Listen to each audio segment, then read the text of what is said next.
Hello दोस्तों, आज आपको हम सिखाने वाले हैं कि प्रबल अम्ल क्या होता है, दुर्बल अम्ल क्या होते हैं। प्रबल अम्ल किसे कहते हैं, दुर्बल अम्ल किसे कहते हैं, उससे कुछ एग्जाम्पल्स आपको दिखाने वाले हैं। और इन सब में सबसे बड़ी जरूरी है कि उसे पहचानते कैसे। कि कहीं लिखा रहेगा एग्जाम्पल लिखा रहेगा, या ऑप्शनल जो ऑब्जेक्टिव क्वेश्चंस आते हैं हाई स्कूल में, देखिए 9th में देखिए 20-20 आने लगे हैं, ठीक है ना। और हाई स्कूल इंटर के अलावा भी यह आपके कंपटीशन लेवल में बहुत ज़्यादा पूछा जाता है, ठीक है ना। तो आप देखते ही तुरंत पहचान सकेंगे कि कौन सा प्रबल अम्ल है, कौन सा दुर्बल अम्ल है।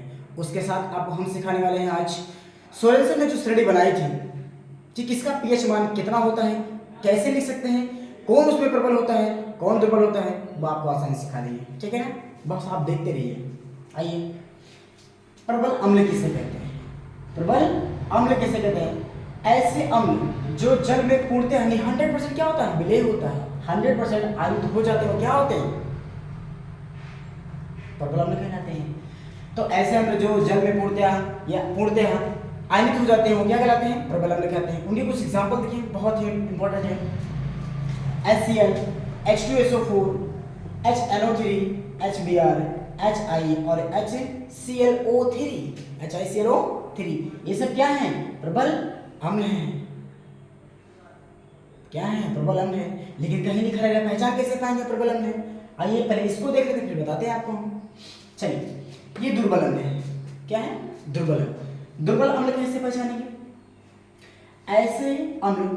ऐसा अम्ल होता है जो जलीय विलयन में थोड़ा सा आयनित होता है। क्या होता है? ऐसा अम्ल जो जलीय विलयन में थोड़ा सा आयनित हो जाए, वो क्या होता है, दुर्बल अम्ल कहलाता है, ठीक है। आइए, जैसे HCOH, CH3, COH, H2, CO3, ये सब क्या है, दुर्बल अम्ल है। ऐसे इसके बहुत सारे एग्जाम्पल्स हैं।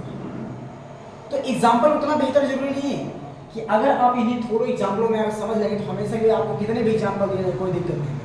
आप हमेशा के लिए बता सकते हैं कौन सा प्रबल अम्ल है और कौन सा दुर्बल अम्ल है, ये आसानी से पहचान सकते हैं, ठीक है ना। तो ये प्रबल अम्ल के एग्जाम्पल हैं, ये दुर्बल अम्ल के एग्जाम्पल हैं। आपको एक नोट बताते हैं। आइए, नोट में क्या लिखेंगे, नोट में क्या लिखेंगे, नोट में क्या लिखेंगे, नोट में आप यह लिखेंगे, नोट में आप यह लिखेंगे, सभी कार्बनिक अम्ल दुर्बल अम्ल क्या होती है, सभी कार्बनिक अम्ल दुर्बल अम्ल होते हैं। क्या होते हैं दोस्तों? सभी कार्बनिक अम्ल क्या होते हैं, दुर्बल होते हैं। अर्थात जिनमें कार्बन हो, क्या हो, जिनमें कार्बन हो वो क्या होते हैं, दुर्बल अम्ल। अब आप देखते ही पहचान तुरंत सकते हैं कि क्या है, दुर्बल अम्ल है। जिसके पास आपने कार्बन देखा तुरंत बता दिए क्या है, दुर्बल अम्ल है। प्रबल अम्ल, प्रबल अम्ल यहां पे नोट करेंगे, यहां क्या लिखेंगे, जिनके पास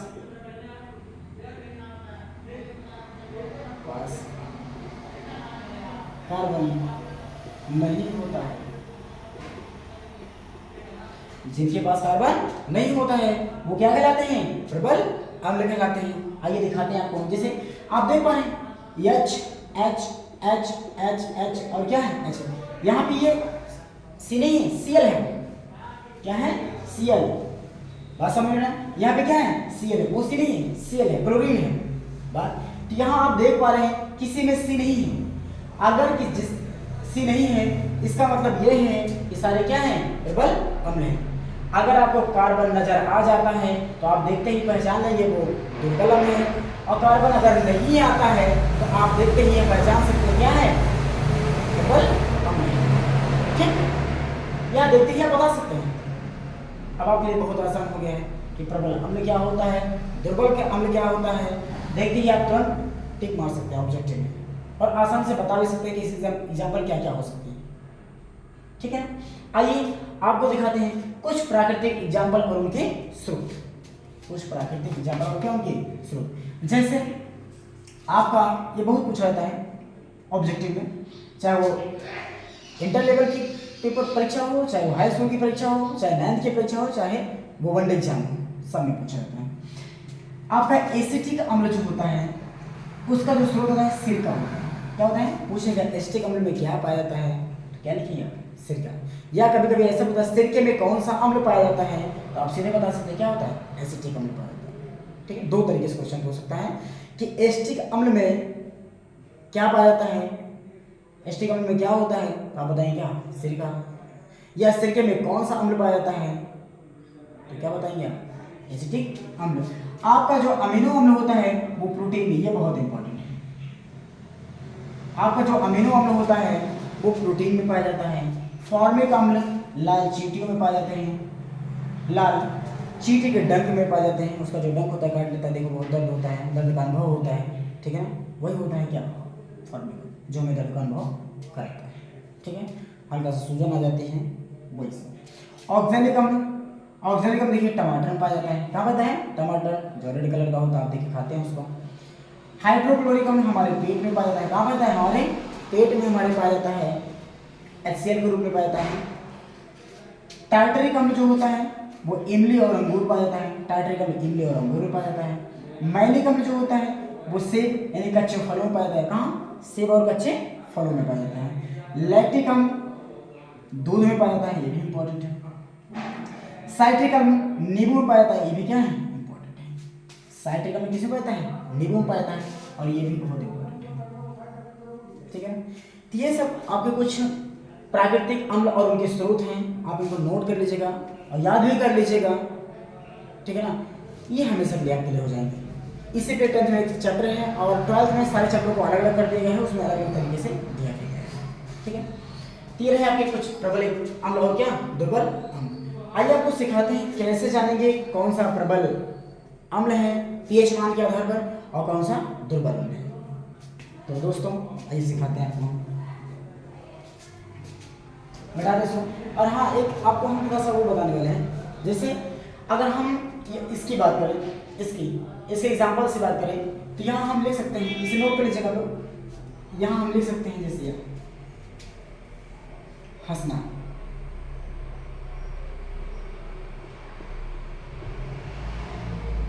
हंसना, हा से हाइड्रोक्लोरिक अम्ल, सा से सल्फ्यूरिक अम्ल, ना से नाइट्रिक अम्ल। एक आपका ट्रिक मान लीजिए, बहुत अच्छी ट्रिक है हंसना। आप जब भी मुस्कुराते रहेंगे आपको हमेशा याद आता रहेगा कि हंसना में H से हाइड्रोक्लोरिक अम्ल होता है, सा से सल्फ्यूरिक अम्ल होता है, ना से नाइट्रिक अम्ल होता है। ये सब किसकी एग्जाम्पल है, प्रबल अम्ल की एग्जाम्पल है। बहुत ही अच्छी ट्रिक है, इसे नोट कर लीजिएगा आप लोग। ठीक है, आइए आपको दिखाते हैं पीएच के आधार पर। आज 10th क्लास में जाएंगे, 10th क्लास के एक चैप्टर है सोरेंसन, एक वैज्ञानिक है सोरेंसन।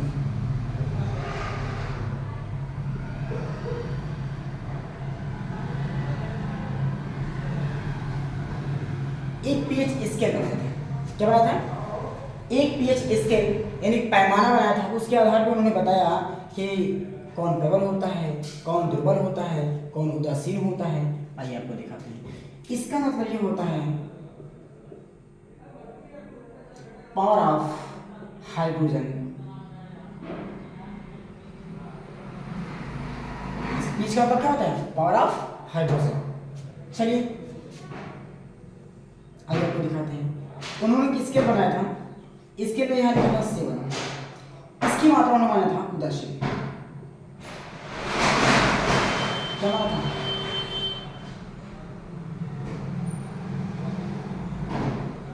क्या माना था, उदासीन मात्रा। 7 से कम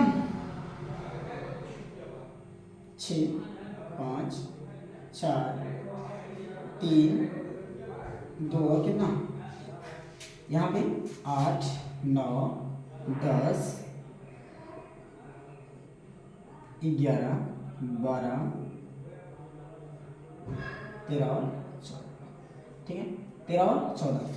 तो 14 तक इसलिए लिख रहे हैं क्योंकि उन्होंने जो भी मान माना था, इन सब मान के लिए उन्होंने पैमाना जो तैयार किया था वो 0 से कहाँ तक, 10 की घात 14 तक। 10 की घात 0 से ना होता 10 घात 14, इसी के बारे में बताया था। ठीक है, आइए आपको दिखाते हैं। उन्होंने माना था जो 7 से कम होते हैं वो अम्लीय होते हैं, और जो 7 से अधिक होते हैं वो क्या होते हैं, क्षारीय होते हैं। क्या माना था हमने कि 7 पर हम उदासीन मान लेते हैं, जो 7 से कम होंगे वो अम्लीय होंगे, और जो 7 से क्या होंगे, ज्यादा होंगे, वो क्षारीय होंगे। फिर कैसे हम ये जानेंगे कि कौन सा प्रबल है कौन सा दुर्बल है, कौन सा प्रबल अम्ल है कौन सा दुर्बल अम्ल है? कि अब यहां देखिए, जिसका मान सबसे कम होगा, जिसका मान क्या होगा, सबसे कम होगा, वो प्रबल अम्लीय होगा। जैसे सबसे ज्यादा प्रबल अम्ल किसमें है, 1 में है, उसके बाद 2 में है, फिर 3 में है, फिर 4 में है, यानी कि हम क्षारीयता को बढ़ते जा रहे हैं। तो जो आपकी प्रबल अम्ल होता है, 7 से जितना घटते आप जाएंगे, 7 से जितना इधर आते जाएंगे, वो प्रबल अम्लता में क्या होता है, बढ़ता जाए, और 7 से जितना इधर जाते जाएंगे उसकी क्षारीयता क्या होगी, बढ़ती चली जाएगी। बात समझ में आ रहा है? एक एग्जाम्पल आपको दे रहे हैं, ध्यान से देखिएगा। कुछ टाइम पहले पूछा था पिछले साल कि निम्न में प्रबल अम्ल, निम्न में प्रबल अम्ल है। अब आपसे पूछा था नंबर 1 क्या पूछा था, 2.5, दूसरा था 3.6, तीसरा था आपका 6, चौथा ऑप्शन था आपका 2.0, और इसमें आपसे पूछा था प्रबल अम्ल होता क्या है। इन चारों गिनतियों में प्रबल अम्ल क्या है। अब गिनतियों में सबसे बड़ी समस्या होता है, इतनी सारी गिनतियां हैं, सबको दशमलव में बदल सकते हैं, यहाँ से लेकर यहाँ तक दशमलव में बदल सकते हैं। कैसे पहचान पाएंगे हम क्या ही प्रबल अम्ल है, कैसे जान पाएंगे हम? तो मैंने आपको एक ट्रिक बताया है कि 7 से जितना कम होते जाएंगे, जितना कम होते जाएंगे उतना ही क्या होंगे, प्रबल अम्लीय होंगे। क्या होंगे, प्रबल अम्लीय। तो इन गिनतियों में देखिए 7 से कम क्या होता है, अम्ल होता है। तो आप देखिए कि ये भी अम्ल है, ये भी अम्ल है, ये भी अम्ल है, और ये भी क्या है, चारों अम्ल है। इन सब में सबसे जो प्रबल अम्ल है वो क्या है, 2.2, क्योंकि सबसे छोटी गिनती इनमें से क्या है, 2.2 ही है। बात समझ में आ रही है? 2.2 सबसे छोटी गिनती है, इसीलिए वह क्या है, प्रबल अम्ल है। बाकी अम्ल तो सारे हैं, लेकिन जो प्रबल अम्ल होता है वो क्या है, 2.2। अगर आपसे दुर्बल अम्ल पूछे, क्या पूछे, प्रबल अम्ल हम लिख सकते हैं, प्रबल अम्ल कितना है, 2.2, लेकिन दुर्बल अम्ल पूछे तो इनमें सबसे बड़ी कौन सा है, 3 पॉइंट कितना है, 3.6। तो ये दुर्बल अम्ल है, ये क्या है, प्रबल अम्ल है। अब आपको गिनतियां कैसे भी दें ये दिक्कत नहीं है, बस उनमें जो सबसे छोटी गिनती काउंट होगी वो आपकी क्या होगी, प्रबल अम्ल होगी। और उन गिनतियों में जो बड़ी होगी, लेकिन 7 से छोटी होनी चाहिए, 7 से क्या होनी चाहिए, छोटी, तभी अम्ल होगा। उन गिनतियों में जो बड़ी हो और 7 से क्या हो, छोटी है, वो क्या होते हैं, दुर्बल अम्ल। बात समझ में आ रही है? ऐसे ही आपका क्षारीयता है, ऐसे क्या है आपका क्षारीयता है। क्षारीयता में आप देखिए जिसकी संख्या बड़ी होगी, जिसकी संख्या क्या होगी, 7 से बड़ी होगी, वो क्या, उनकी क्षारीयता ज्यादा होगी, और जिनकी संख्या कम होगी वो क्या होंगे, दुर्बल क्षार होंगे, और जो ज्यादा बड़े होंगे प्रबल क्षार होंगे। जैसे अगर मैं इसकी बात करूं कि यहाँ 12 है, 12 क्या है, प्रबल क्षार है, 9 क्या है, दुर्बल क्षार है। यानी कि अगर 7 से अधिक वाली, 7 से ज्यादा और 14 में, 7 से 14 तक के बीच में इन गिनतियों में अगर मैं 12 की बात कर रहा हूँ तो प्रबल क्षार है, अगर मैं 9 की बात कर रहा हूँ तो दुर्बल क्षार है, मैं 14 की बात कर रहा हूँ तो प्रबल क्षार है, 13 की बात कर रहा हूँ दुर्बल क्षार है। तो ऐसी गिनतियाँ अगर आपको मिलती हैं कहीं पर एग्जाम में, तो आप तुरंत देखते ही टिक मार देंगे कि कौन सा प्रबल क्षार है, कौन सा दुर्बल है अम्ल है, कौन सा प्रबल अम्ल है, कौन सा दुर्बल अम्ल है। ठीक है, देखते ही पहचान सकते हैं। इसे आप चाहें तो नोट कर लीजिए, ये बहुत ही इंपॉर्टेंट टॉपिक है आपके एग्जाम के लिए। ठीक, नोट कर लीजिए। और आपका पेपर जो है फरवरी में है। उम्मीद करते हैं लगभग 15 से 20 के एवज में आपका जो हाई स्कूल का पेपर होने वाला है। दोस्तों इसे नोट कर लीजिए, आपका जो पेपर होने वाला है वो शायद 15 से 20 फरवरी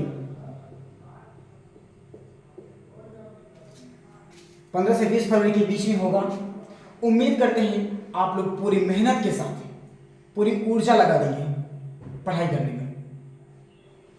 आपका ज़्यादा टाइम 3-4 महीने बचे हैं, तो 3-4 महीने जो आपका टॉपिक है वो बहुत बड़ा है आपके लेवल के हिसाब से, ठीक है ना। क्योंकि आप 2-3 चीज़ें भली भांति जानते हैं कि जो माँ बाप आपको इतनी मेहनत से पढ़ा रहा है वो पैसा कहाँ से ला रहा है आपको कभी बताता नहीं है, ठीक है। आपको आज 10 चाहिए, कल 20 चाहिए, परसों फीस जमा करना है, नर्सों फीस जमा करना है, टीचर बाहर निकाल देगा, आप घर बताते हैं, वो आपको पैसा कहीं ना कहीं से अलग इंतजाम करके दे देते हैं, ठीक है। आप अपने मूल्य समय को प्लीज़ बर्बाद मत करें। ये तहे दिल से रिक्वेस्ट करते हैं आप लोग अपने समय को ना बर्बाद करें। ये जो मम्मी और आपके पापा का कर्ज है ये चुकाना आपका फर्ज है। आप उनके बेटे हैं, आप उनके बेटी हैं। अगर आप नहीं चुका पाएंगे तो जानिए जीवन में पछताने का मौका नहीं मिलेगा। लोग कहते हैं और हमने अनुभव किया है कि अगर हम समय को बर्बाद करेंगे तो समय हमें इतना बेहतर बर्बाद करेगा कि हम उठने लायक नहीं बचेंगे। इसलिए 2-3 महीने अपना दोस्ती यारी मोहब्बत सब दूर कर दीजिए और अपना पूरी ऊर्जा के साथ लग जाइए पढ़ने में।